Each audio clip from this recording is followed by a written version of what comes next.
Hello and welcome to the Rhode Island Wave Spotlight Series, brought to you from the beautiful Coesit Inn in West Warwick. I'm your host, Angelo, filling in for the vacationing Scott Nearney. Tonight we have a very important person, a VIP Italian-American, Mr. John Bonaventura. He is the current president of the Grand Lodge of Rhode Island, Order Sons and Daughters of Italy, and he is also the president of the Verrazzano Day Observance Committee. So welcome, John. Thank you, Donald. Great being here. It's great having you. I just amazed at how you've been able to handle being president of both organizations. I know sometimes the pressure on being president of one organization can sometimes be hard to handle, but you've been able to handle them both with dignity and just doing it the right way. And how, again, did you become president of both organizations? Well, as far as the Verrazzano Day, unfortunately, the president had passed away, and I was vice president, so I automatically took that position. As in the Sons of Italy, Sons and Daughters of Italy, I just went up the ranks, and I became president in 2000, as you know, 2019. Right. And I have to say, again, I was president of both of those organizations, and I knew a lot of past presidents, but in my opinion, you've been the best of the best because of the way you conduct yourself, the thoughts you put behind everything you do, and you're always worried and concerned about what's good for the organization, but also what's good for the members. And I'm sure everyone appreciates you for that. Well, thank you for saying that. I don't know if I'm the best, but I try to do my best. Well, you do a good job. Thank you, Donald. Another thing, actually, make like I am not aware of this. What exactly, monthly, semi-annually, or annually, does the Sons of Italy do? What kind of events do they have? And how do you get involved with them? Where do you go if you want to become a member? All right, first of all, each lodge meets monthly. Usually they don't meet in the summer. Some do, but not everybody does. The Grand Lodge meets once a month. And I'm trying to think, what else? We have a convention once a year. If you want to become a member, call me. Or look on the national website, and you can probably find my name there, and or a Rhode Island website, and you can find it, rhodeislandosi.org. Okay. And as far as functions? Yeah, we have, every year we have a Columbus Day banquet. Okay. Okay, we honor someone. We give out scholarships. This year I think we gave in total 11 scholarships. That's the Columbian and the individual scholarships. We did that every year, and we honored Gary DeSaro this year. You've been honored. I've been honored. We received what is called the Community Service Award because we've done good for the organization as in the state. And as far as like individual lodges? Yeah, each lodge has a month that they have their annual event, and they can't have it, as you know, within 2 weeks of another lodge or another function, Grand Lodge, for instance. But that's about it. And I think they don't realize that we do a lot of good, but we have a lot of fun too. Yeah, absolutely. At our conventions, we don't only have meetings. We also have theme nights, as you know. Oh, I know. We had a Western night, and we had a Cinderella night, and somebody was picked Cinderella and Prince Charming, and we had a receiving line, and Donald was an invited guest, and his wife. They were foreign diplomats. Oh, the year we had the Hawaiian wedding. Hawaiian wedding, yeah. Yeah, it's a lot of fun. We have a lot of fun. But we do a lot of good, right? And There's, all this money that we raise on all these events that we have go towards the three charities: autism, Alzheimer's, and Cooley's anemia. Right. And then any kind of disaster relief, we've even given to medical research. Right.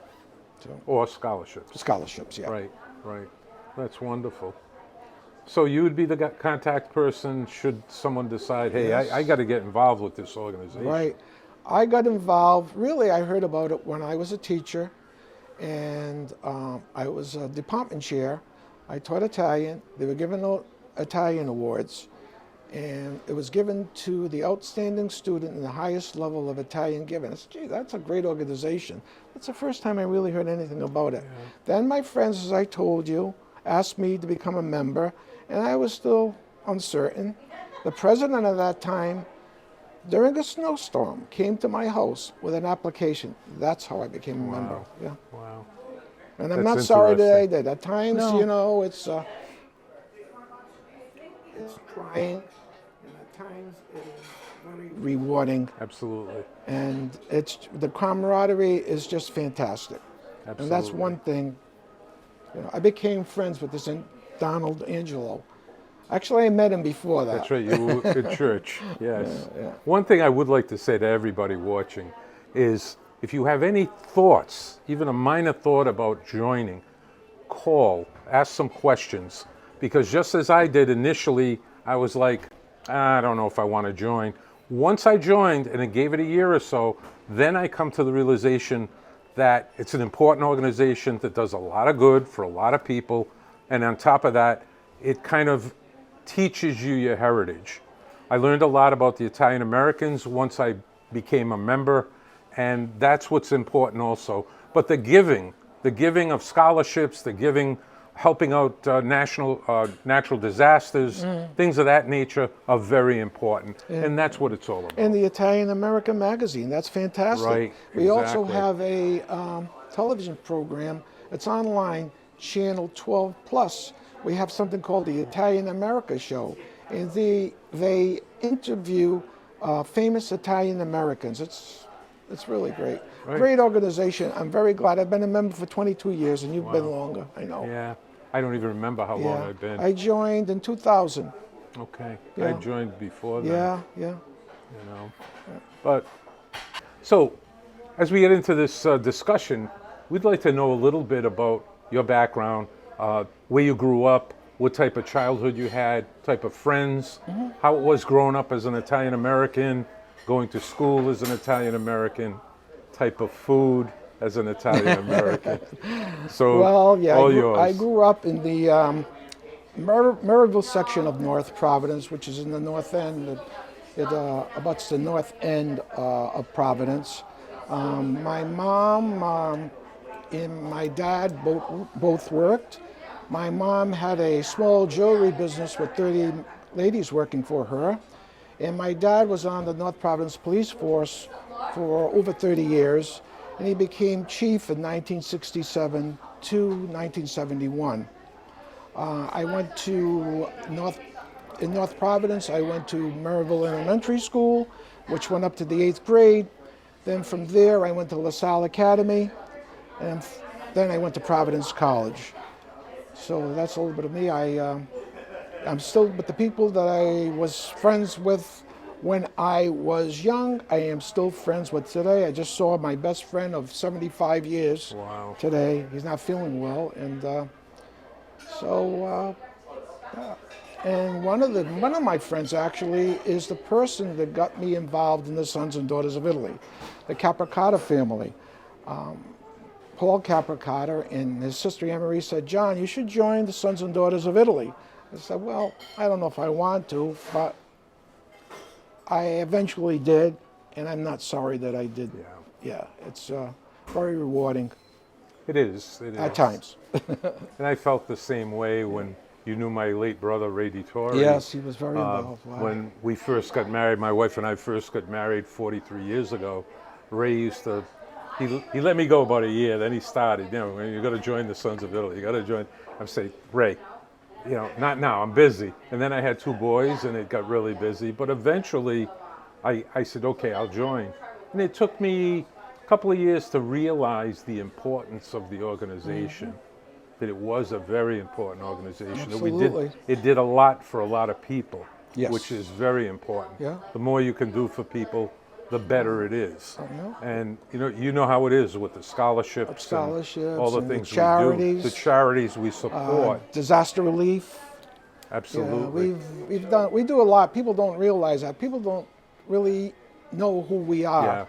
Yeah, yeah. I think that's important that we get the word out, who we are and what we do. Right. So we even supported Italy when they had that major earthquake.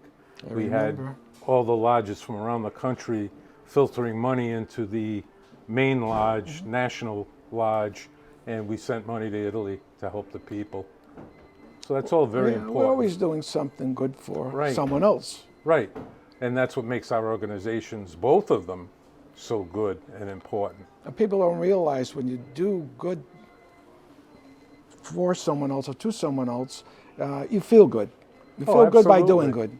I have always said that. I've said that for years. If you read any of my articles, right at the bottom, I always say, try to do one random act of kindness. That's right. It changes the world, but it makes you feel so much better. Yeah. No matter what it is, something little, something big, doesn't matter. It just makes you feel good, Yeah. you know. Yes, So, I agree with you. yeah. So getting back to your childhood, as you grew up and you went through the schools, did you ever have any issues because you were an Italian American? No, not at No? all. Nothing like that. The only issue I had was because I was always large, But I don't even think it was an issue because I never felt bad about Yeah, people yeah. calling me, I remember one person made up a song, 16 tons, what do you Yeah, get? yeah. He changed the words, 16 tons, what do you get? John's fat stomach and a bowl full of sweat, No, I used to be teased. I was never small. And I was I never- was always no. a husky. they used I to call can it. remember my poor mom used to have to take me to a tailor because I couldn't buy off the rack. Yeah, Sometimes they yeah. had to. I like to say construct my clothes. Yeah, rather- yeah. Well, I used to feel bad. I had to go into what they called the husky area. Me too. And that's where I got Yeah, my clothes me at the too. time. Yeah. But, talking about family and things like that, your parents growing up, Mm-hmm. what did you learn from them? Family's important, and my parents instilled that in me. And to this day, my relatives that are left, my cousins, they are very close to me, and I think that's just a wonderful thing. Holidays, they come to my house, like on Christmas, they'll come to my house. They come Easter Sunday, and of course I learned how to cook after my mom passed away, Yeah. so I make all those traditional dishes, and they love coming there, and they said they enjoy it. So I guess no one died yet, so I think from that. So I have to say, John could open up a restaurant for the way I learned, he cooks. Like I said, after my mom died, one of the first things I made for my dad was pasta. Well, I got the pan, put the water in it, put the pasta in the water, then I turned the stove on. Oh. So this abstract sculpture came out. It was all stuck together. Yeah. That's a true story. Yeah. That's not how you make pasta. One of the first turkeys that I stuffed, I punched it so hard. In those days, we stuffed the turkey. I punched it so hard it came out the other end. But you learned from that. I learned. Some people give up once they, make a mistake. I don't. You don't. Yeah. I was lucky growing up.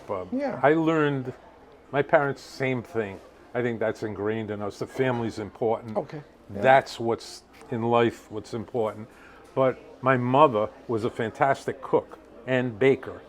And she let me help her I did with too. everything she made, whether she was cooking or baking. Yeah. And for some reason, as a young boy, it stuck in my head. I never cooked, but I always helped when I was Yeah, young. When I was younger, yeah. And I was an only child, unfortunately. And I would help my mom baking, like Yep. for the holidays and Yep. stuff like that. Not that I did it myself, but she would tell me what to do. Exactly. And I enjoyed it. yeah, I did really too. I did. And of course, every Sunday that was special. Sunday dinner, You know, we always had pasta. Every You Sunday. know, meatballs and Brajol. braciole, and we always had a sausage, a roast. Then you have your roast Then and the the roast, potatoes and yeah. I can't. You know. We didn't worry and- about carbs in those days. No, we didn't worry about anything You know, I other loved- than food. Oh, sure. You know. And my favorite thing was to get the heel of the Italian Of bread. course. And they say fare la scarpetta, which is you get the edge of the bread, the heel of the bread, and dunk it in the gravy. Yeah, and the gravy, not gravy. the tomato sauce, the gravy. Well, I used to do that as a kid. Yeah. My mother would make me a sandwich for school. Yeah. She cut the end of the Italian yeah. bread, hollow it out, Yeah. Oh. pack it with meatballs. Oh, yeah. Then take the bread that she hollowed it out with and put it like a cover. And it was like kids would be looking at me, what are you eating? And I tell them, and Yeah. they're eating peanut butter and jelly. Yeah. I'm eating this big Italian sandwich, Yeah, you know, me too. and it was Yeah. delicious. They didn't you know? never could recognize what I was. No. My mother used to make omelets. Oh, and yes. like potato and egg omelet. You know. Yep, delicious. And Italian bread, and Yep, I'm on a diet now. This exactly, is exactly. good. I'm on a diet now. Yeah, we diet all our life now because of it. Although, they used to look at me when I'd be in the cafeteria eating a spinach sandwich. Oh, me too. You too? Oh yeah, my mother. Yeah, my They'd say, mother- what are you eating? I'd Yeah. say a spinach sandwich. They'd What go, kind? oh, Somebody asked me terrible." what kind of grass I had. Yeah. But that's all good stuff. You know, whether you throw the doughboys in there, the pasta, and it goes on and on and on. How about the paper bag with the grease stains? I know. The oil stains. I know. Yeah. But that was all. Part of growing We up. had a part of great our- childhood. Yeah. You know, and we didn't have much. No. And we lived in a tiny house. Yep. My father worked 2 jobs. We didn't have a lot of money, but I never knew that because we had 3 Yeah. meals a day, and in between cookies and whatever else my mother would bake. And you thought you had it made. You thought you were special. I didn't need any toys. As long as I ate, I was very happy. Yeah, me too. Yeah. Me too. That's a wonderful Meatballs thing. were my friends. Oh, me too. And it's funny because last week I interviewed Chief Waldron, and I said, I heard you got a great recipe for meatballs. He laughed. He goes, I love meatballs. He goes, but let's talk about another subject. It's probably on your mind, on my mind, on a lot of people's minds. The city of Providence, I think, mishandled the Columbus statue. Big time. I think they just figured it's a political football. Best thing to do, get rid of it. That way we don't have to deal with it. And you know, I know you've read it, I've read it, online, Columbus, fact versus fiction. And I advise everyone I run into, please know it. read it. I mean, it was done by the social justice arm of the Sons and Daughters Right. of Italy in Washington, D.C. And if you read about it, you might have a different outlook on Somebody Columbus. started a rumor about Columbus, Right, and it snowballed, and this is right. what happened. I listened to 2 people who are very knowledgeable about Columbus besides yourself. One was Dr. Carol Delaney, and she translated Columbus's logs, and she said he was a good person. I don't know where people have got this idea, you know. And the other person was called, I think his name was Rafael Ortiz. He was a writer, and he agreed. So, I mean, I don't know. We've tried everything, as you know. Your brother-in-law? Yeah. Oh, from Ray. Ray talked about it for years, and he's been gone 10 years. Oh, You know, and I tried to pick up from him, and then you picked up, and yeah. Joe, what's his name that passed away? Freitas? No. Joe Florio. Joe Florio. He picked up the thing and ran with it, and he really got nowhere, just like we got nowhere. But there are places in Rhode Island, like a Westerly. They have They it. said, don't touch that Columbus statue. Right. We're protecting it. Newport, they have a function around the Columbus statue Right. every year. Yeah. Don't touch it. Just They with it protect last it. year, You were couple- down there. Couple of weeks. I was at Westerly at that You in Westerly statue. too? Yeah, we had a picture taken. But in Providence, it's a different mix, Unfortunately, unfortunately. you know. And you've got places like Brown University screaming about it and saying we it's- should get rid of Columbus the Day. Italians, Americans have done so much for our Right. state. It's really a shame. It is a People shame. don't realize that when we celebrate Columbus Day, we celebrate our heritage. That's right. And all- it's funny you brought that up because Chief Waldron said the very same thing. He said, I was talking to someone about Columbus, and in their mind, they were talking about America and their heritage and that type of thing. And he said, how did he word it? I have no spears thrown at Columbus. And I just wish people would take a deep breath, take a step back, and try to educate themselves. They want to get on the so-called bandwagon, Right. like what everybody else Right. does. They think that's politically correct to Yeah. do that. And the political correctness is not always correct, Not always the right thing to do. Right? unfortunately. Yeah. But that's the society we're in. But you need people to step up and That's right. talk about it and try to set the Yes. course in the right direction. Yes. It's Our not always. Commission on Social Justice is always Oh, doing they're doing something. everything. They're doing everything. Some things have been successful. They were successful in some places, and other places They no. haven't been. Yeah. Exactly. So, I got a question for Uh-oh. you. Uh-oh. If you could sit here tonight Yes. and speak with anybody in history, Mm-hmm. who do you think you'd like to sit and talk to? Oh, that's a hard one. I would say Abraham Lincoln. Okay. Yeah, Abraham Lincoln. Okay. Yeah, I admire him very much. I do you know, too. And look what he did. I know. Unfortunately, look what happened. That would happen. Yeah. Who would you want to ask him? When did you realize that we are all created equal? He was Because probably that's- brought up that Yeah. way, more than Yeah. that, likely. Yeah. Well, that's fantastic. That's one thing I always thought of. My father always taught me that it didn't matter Right. what a person's ethnicity, religion, Yeah, whatever. my- Didn't matter. My mom and dad did the same. Yeah, what mattered was what do they do in life for other people Yeah. and their family. You know, And- my mom used to say there's good and bad in Right. all nationalities. Absolutely. You can't say one ethnic group is bad and another ethnic group is good. Good Exactly. and bad in all nationalities. Exactly. Well, John, this has been interesting. Anything else you want to put on the table here, sir? No, I just hope that I don't look too fat in this. You look fantastic. Grazie mille. But I do want to thank you for coming in. Thank It was you. an honor to have you here. Well, it's my pleasure to be here, Thank you. especially being interviewed by my friend Donald. Yeah, well, that's why I was excited about you coming in, John. So thanks again, Thank you. and we'll see it on YouTube soon. Yeah, thank you, Donald. Let me go.